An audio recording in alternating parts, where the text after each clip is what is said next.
Riots raged through dozens of cities and towns. The cities were in flames. Each one of these riots was an enclave. We were in the middle of an insurrection, and it had been going on for over a month, establishing a pattern of guerrilla warfare.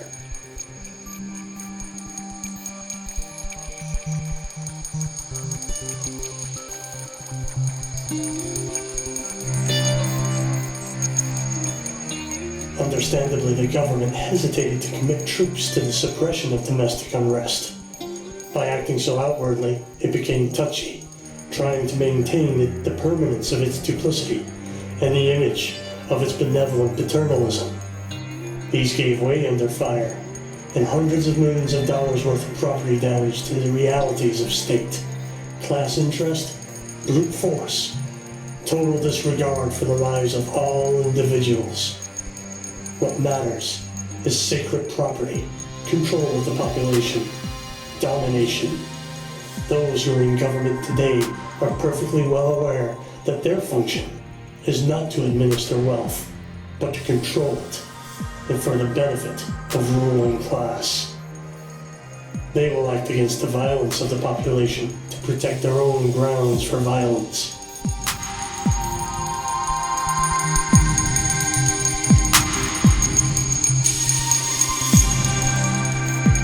The insurrection was a clear sign that between the people and the state, no orderly redress of grievances was any longer possible. We had witnessed the intuitive act of liberation from the prevailing system beyond the flash of temper that characterizes any riot, no matter how violent. The riot showed this determination, this persistence. The riot is without joy, and where during those weeks in the ghettos, had the people not danced with joy.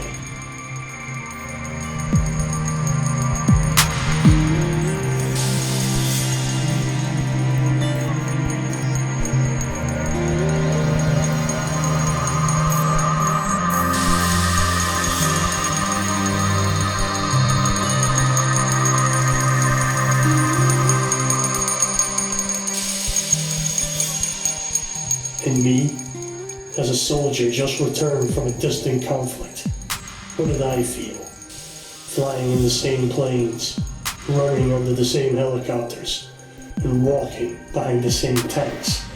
What did I feel about this same job of suppression? But this time, in my own country.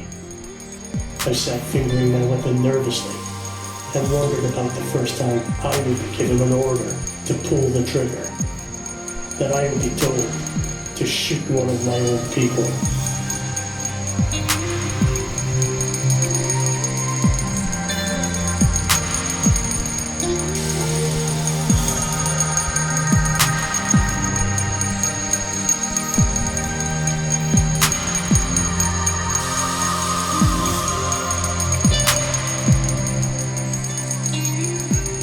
The government was isolated, fighting for its life against a population that revealed through its own actions the roots of domination of life upon which the state rests, and for the continuation of which it exists.